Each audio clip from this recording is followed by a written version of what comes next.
అయిందా జాగింగ్? బాగా చెమట పట్టిందా? అబ్బాయి అదే లేదండి, సరదాగా. చెమట పడితే ఒంటికి మంచిదని నువ్వు ఊరంతా పరిగెడుతున్నావు. ఎక్కడికి పరిగెట్టకుండానే నాకు చెమటలు పోస్తున్నాయి. ఎందుకో తెలుసా? నీ పరీక్షలు దగ్గరికి వచ్చాయని. నేను బాగానే చదువుతున్నాను. బాగా చదివేస్తున్నావు బాయ్. ఆ లక్ష్మిని చూసేనా కాస్త సిగ్గు తెచ్చుకోరా. దాని దగ్గర కూర్చుని 4 ముక్కలు వంట పట్టించుకో. ఈ 4 రోజులైనా కాస్త పుస్తకాల మీద బుర్ర పెట్టు. వెళ్ళ. ఖాళీ కప్పు.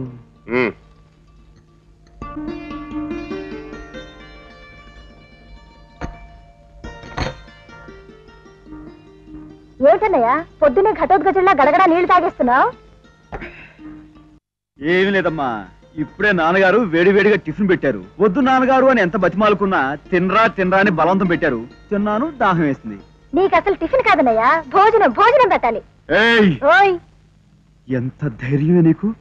2 సార్లు పరీక్షలు తన్నేసి నీకు క్లాస్మేట్ అయ్యారనే కదా ఇంత చులకనగా మాట్లాడుతున్నావు? అయ్యో అది కాదన్నయ్యా, ఒక్కసారైనా పుస్తకం పడుతున్నావా?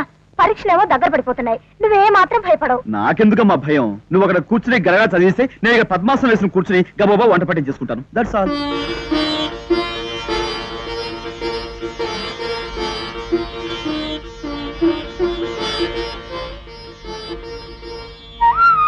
కాఫీ తీసుకోండి. సరస్వతి, 1 నిమిషం అలా కూర్చో. త్వరగా చెప్పండి, నాకు అవతల బోల్డని పనులున్నాయి. ఏం లేదు, నిన్న ఆఫీస్ నుంచి వస్తూ డాక్టర్ గారిని కలిశాను. నీకు ఆపరేషన్ చేస్తే పిల్లలు పుడతారట. ఆపరేషనా? అవును, ట్యూబ్ బ్లాక్ అయిందట. ఆపరేషన్ కష్టమేం కాదు. మనకెందుకండి ఇవన్నీ? ఏదో పిల్లలు లేని వాళ్ళు బాధపడాలి గాని, నేను కాపురానికి రాగానే 9 నెలలు మోసే శ్రమ లేకుండానే 9 ఏళ్ల కొడుకు దొరికాడు. చిన్నబాబు మన కొడుకు కాదంటారా? అవును. ఒరే చిన్న చిన్న అన్నయ్య పిలుస్తున్నారు. వస్తున్నానయ్యా.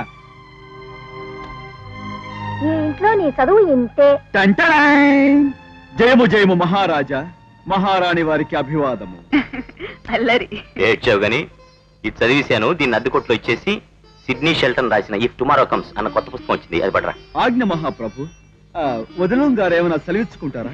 నాకేం వద్దుగా నాయన, రోడ్డు మీద పోయే ఫుట్బాల్ వాళ్ళని చూసి ఆగిపోకుండా ఫుడ్ తినడానికి ఇంటికి రా. క్లయింట్ గారు నన్ను దగా చేయొద్దు. ఇవి మీ చేతులు కావు, కాళ్ళు అనుకోండి. ఏంటనయ్యా ఇవి? కాళ్ళ? మరి ఇవి? అవి కాళ్ళేరా. అంటే ఈ పెద్ద మనిషి 4 కాళ్ళ జంతువు అన్నమాట. అసలే నా క్లయింట్ గారు హీట్ ఎక్కిపోయి ఉన్నారు. నువ్వు వెళ్ళి ఒక గ్లాసుడు చల్లని మంచిని పట్టరా. వెళ్ళు వెళ్ళు. అలాగే. అంటే నీ తమ్ముడి కళ్ళకి నేను జంతువులా కనిపిస్తున్నాను అనమాట. అసలు ఏమిటయ్యా నీ ఉద్దేశం? మీరు జంతువులా కనిపించినా సరే, పక్షిలా కనిపించినా సరే, మీ కేసు మాత్రం నేనే వాదిస్తాను. మధ్యలో నన్ను వదిలేసి ఇంకో ప్లేడర్ని పెట్టుకోవద్దు. పిల్లలు గలవాడిని దెబ్బతింటాను. ఈ కేసు నీ దగ్గర ఉంటే దెబ్బతిండమే కాదు, నేను ఏకంగా అడుక్కు తింటాను. అమ్మ అమ్మ అమ్మ నా వైపున వాదిస్తూ మధ్యలో మర్చిపోయి ముద్దాయిని సపోర్ట్ చేసే ప్లేడర్ని నేను ఇంతవరకు ఏ చెట్టు కింద చూడలేదు. చేతులు వదులు. ఈ కేసు సంతకెళ్ళింది. నిన్న కోర్టులో నా క్లయింట్ ఆస్తిని ముద్దాయి కాజేశాడు అనబోయి ముద్దాయి ఆస్తిని నా క్లయింట్ కాజేశాడు అన్నాను పొరపాటున. టంగ్ స్లిప్, అదే స్లిప్ ఆఫ్ టంగ్. అది పట్టుకుని మండిపోయి బుడబడబడమని పరిగెట్టాడు. ఏడని నీ జంతువు చెరువుకి వెళ్ళాడా? గోదాటకి వెళ్ళాడు. నువ్వు మసీదు వీధిలోకి వెళ్ళి పకీర్ సాహిబ్కి రేపే వాయిదా అని చెప్పిరా. అలాగే చిన్నబాబు, బాబు గడికి పెన్సిల్ తెచ్చిపెట్టు. రాత్రి నుంచి పెన్సిల్ మొర్రో అంటున్నాడు. అవును మొర్రా. ఒరే నువ్వు ఇప్పటి నుంచే కుయ్యో మొర్రో అంటే ఎట్లాగరా? నువ్వు పెద్దవ్వాలి, ప్లేడర్ అవ్వాలి.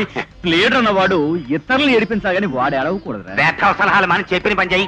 అలాగే. అమ్మా చాక్లెట్. చిన్నబాబు అలాగే పాపకు 5 స్టార్ చాక్లెట్ తీసురా. ఇందులో ఓకే. చిన్నబాబు. అన్నయ్య వస్తున్నా. ఏంటన్నయ్య అర్జెంట్ కాలా ఆర్డినరీయా? నీకు పీపీ కాల్. ఏమిటో చెప్పు. ఏం లేదా చిన్న పని చేసి పెట్టాలి. చిన్న పనేం కర్మ, పెద్ద పనే చేస్తాను చెప్పు. ఈ రసీదు తీసుకుని ల్యాండ్కి వెళ్ళి నా బట్టలు తీసుకురా. అన్నయ్య నాకు తెలియక అడుగుతాను, నీకు జాకెట్లు లంగాలు ఇస్త్రీ చేయడమే తప్ప నీ ప్యాంట్లు షర్ట్లు ఇస్త్రీ చేయడం ఇంకా నేర్చుకున్నట్లేదు? వదినా. 1 మినిట్. మీ వదినకి కూడా ఇది పని ఉందట. రాధి రాధి. ఏమిటండి పొద్దున్నే నిద్రపోనివ్వకుండా? అది కాదు, మన చిన్నబాబు వచ్చాడు, వాడితో ఏదో పని ఉన్నావుగా. గుడ్ మార్నింగ్ వదినా. గుడ్ మార్నింగ్ చిన్నబాబు. ఏమండి అది కాస్త అందుకుంటారా? ఏమిటి? అదేనండి, నిన్న మనం బీచ్కి వెళ్ళినప్పుడు ఇసుకలో తేపోతే మీరు బ్రీఫ్ కేస్ లో పెట్టుకురాలా? అది. ఓ చెప్పా. ఇదిగో చిన్నబాబు, if you don't I mind. Don't mind వదినా, చెప్పు. ఏమీ లేదు, నా చెప్పు తెగిపోయింది, కాస్త కుట్టించుకొస్తావా? ఏమిటయ్యా, నామోషిగా ఉందా? అబ్బాబే అదేం లేదు వదినా, మన దగ్గర మందంటే చిల్లర ఏం లేదు, అందుకని. పెద్ద సంపాదన పరుడు అని నీ దగ్గర చిల్లర ఎక్కడుంటుంది. ఈ ₹1 తీసుకెళ్లి మిగతా చిల్లర జాగ్రత్తగా పట్రా. మిగతా చిల్లర అలాగే. చిన్నబాబు, ఇక్కడున్నట్టు రావాలి, ఆఫీస్కి వెళ్ళాలి. మరే త్వరగా. మీరేమిటండి ఇంకా జాకెట్? రుతున్నా వచ్చేసింది సూపర్ బజార్. ఇదిగోనా, if tomorrow comes. Very good. దీని ఎంత రూపాయట. ఇఫ్ టుమారో కమ్స్ మనం ₹1 కట్టాలి. మరి నేను కోర్టుకు వెళ్ళొస్తాను. As per Indian penal code 1942. అన్నయ్య, నేను మసీదు వీధికి వెళ్ళాను. అక్కడ ఫకీర్ సాహిబ్ను కలిశాను. ఏమన్నాడా? వేరే కొత్త లాయర్ని కుదుర్చు. కేసు పోయింది. శివ శివ. అన్నయ్య, అలా ఫిట్స్ వచ్చి పడిపోకు. నేను ఆ ఫకీర్ సాహిబుతో నువ్వు కుదుర్చుకున్న కొత్త లాయరు శనీశ్వరుడి తమ్ముడని, వాడు వాదించిన కేసులు 100% ఫెయిల్ అయ్యాయని, అందులో కొంతమంది ఉరేసుకు చచ్చాడని అక్కడున్న కొండ బద్దలు కొట్టి మరీ వాదించాను. సాయంత్రం వాడిని దగ్గరకు వస్తాడు, పట్టే వాడిని కొట్టే ఛాన్స్. చాలా థ్యాంక్స్ రా చిన్న. నీ మీద ఏదైనా మర్డర్ కేసు వస్తే నేను ఫ్రీగా వాదిస్తాను. నువ్వు వాదిస్తావా? Yes. నేను మర్డర్ చేయకపోయినా నాకు ఉరిశిక్ష పడేలా చేస్తావు. నాకు వద్దు, Please, వద్దు, please. వదిలేసేయ్. ఇదిగో పాపా, ఇదిగో నీ చాక్లెట్, రేయ్ ఇదిగో నీ పెన్సిల్. అన్నయ్య, ఇదిగో నీ బట్టలు. Very good. ఇదిగో నీ చెప్పు. చూసావా ఎంత బ్యూటిఫుల్ గా కుట్టాడో. హేమమాలకి ఎప్పుడు చెప్పులు తెగిపోయినా వీడి బొంబాయి దాకా వెళ్ళి చెప్పులు కుట్టొస్తుంటాయట. Thank you, చిన్నబాబు. ఇదిగో చిల్లరా. ఏమిటి, దానికి 45 పైసలా? నేను అదే మాట అడిగాను వదినా. పెట్రోల్ ధర బడ్జెట్ లో పెరిగిపోయిందట. ఆ?